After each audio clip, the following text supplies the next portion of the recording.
Okay guys, how you doing? This is Mr. Nolan. I'm going to be doing your 3B India and China notes. I'm going to go ahead and do them today in a Mr. Grimslin voice and see how long I can do this without putting any of you to sleep. That is my goal. So we're going to go ahead and start with our Indus River Valley Civilization. Okay, I can't do that. I even put myself to sleep. All right, Indus River Valley, guys. Here we go. Geography. Geography things to know. India is referred to as a subcontinent. Okay, why is it referred to as a subcontinent? Well, it's referred to as a subcontinent because it used to actually be a part of Africa. It drifted across the Indian Ocean over many years and has rammed its way up into Asia. So it is referred to as a subcontinent. It has natural barriers protecting it from invasion, such as the Hindu Kush and the Himalayan mountains to the north, as well as a desert to the east. Couple of other geographic things is they have these things called monsoons. Okay, and monsoons are seasonal winds that lead to wet and dry periods. So these monsoons lead to an extended period of wet and an extended period of dry. You can pause the video if you want and take a closer look at this picture here. That will give you a better description of it, but we need to know what they are because they affect the climate of India very much.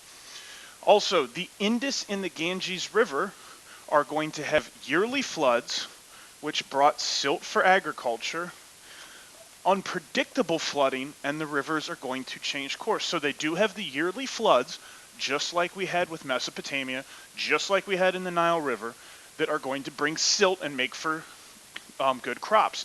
The problem is that every once in a while, unpredictable floods would happen. The rivers would change course. They would go in different directions.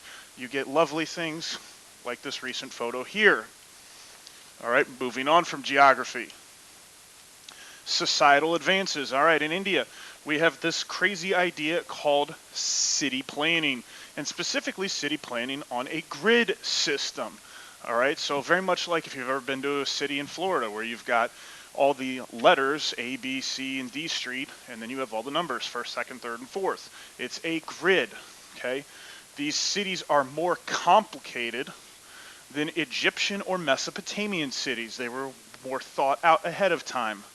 The city of Harappa is a major city in the Indus civilization, and the Indus civilization is actually sometimes referred to as Harappan civilization, okay? We are also going to have, as a technological advance, strong levees and walls to keep water out to help combat those floods. And what levees are, if you guys want to think of a present day example of levees, they have them down in New Orleans. Unfortunately, one of them broke during Hurricane Katrina, but that's the idea. We also have a complex sewage and plumbing systems. They're going to have our first bathrooms and showers. And while I may have smelly feet, I will clean them off. Mr. Grimslin here hasn't taken a shower since ancient times. Okay. Other thing that the civilization does is it made clay toys. Okay. Previously, societies had only made things for business, not for pleasure. So the presence of these toys is going to tell us that they had time, leisure time, within which to make things for.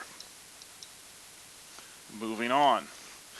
All right, a couple of pictures here of what Harappa might have looked like. That is an artist rendering of what it might have looked like. That is remains. All right, culture. Like other civilizations, they're going to develop a written language.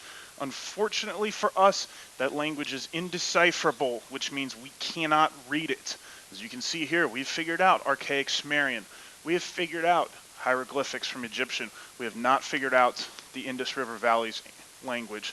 So until that time, we cannot examine their written records. We don't have as much details about their society as we do with the Egyptians and the Sumerians. All right, also, government social structure. All right, Harappan civilization is most likely a theocracy. And again, a theocracy is where our religious leaders control the government. They don't have to be a king or a pharaoh like in Egypt. In this case, it's the priests. Now, also, Initially, we are going to have less social division than in other civilizations. This is eventually going to change when we talk about the Indo-Aryans coming to India and bringing what eventually becomes this social structure here known as the caste system.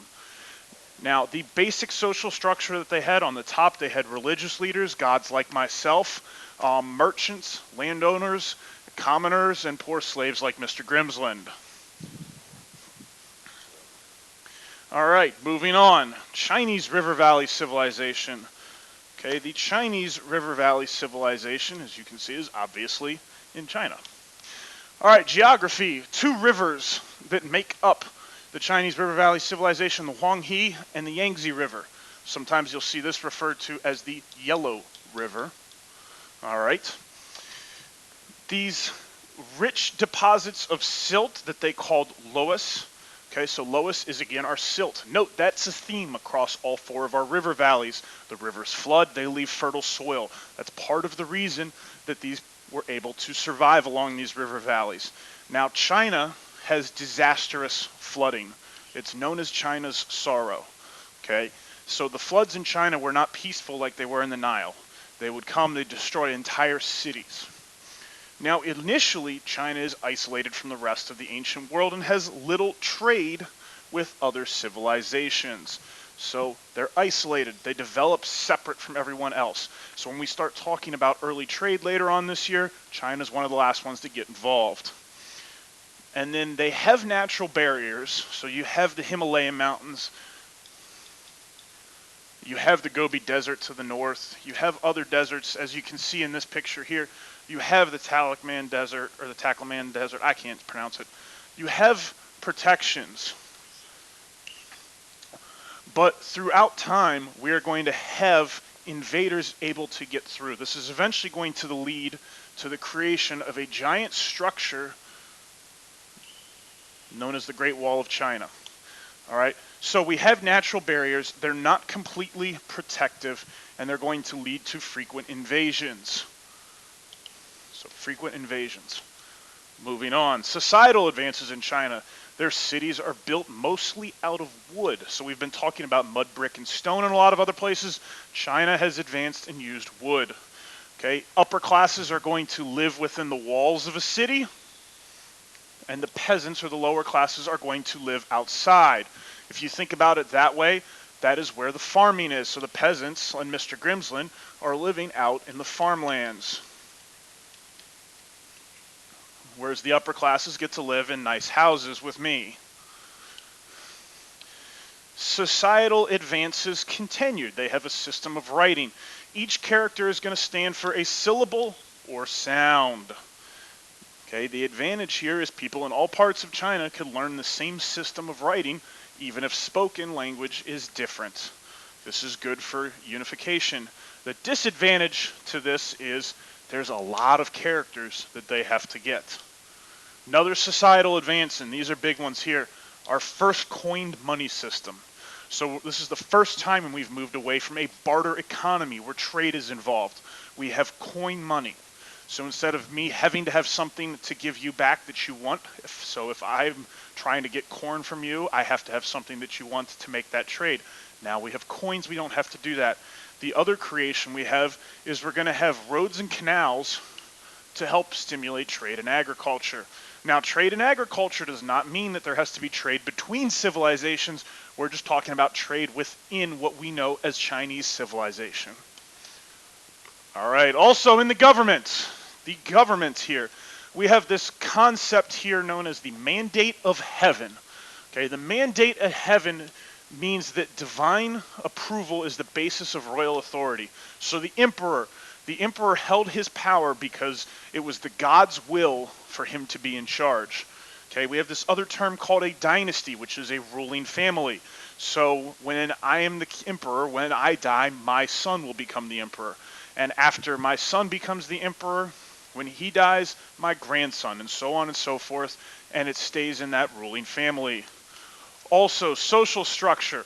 We have a big division between nobles and peasants. Okay, you have the king, priests and nobles at the top, peasants, soldiers and merchants, and then slaves at the bottom. Note that merchants are below peasants, and the reason for that is that the peasants produced food.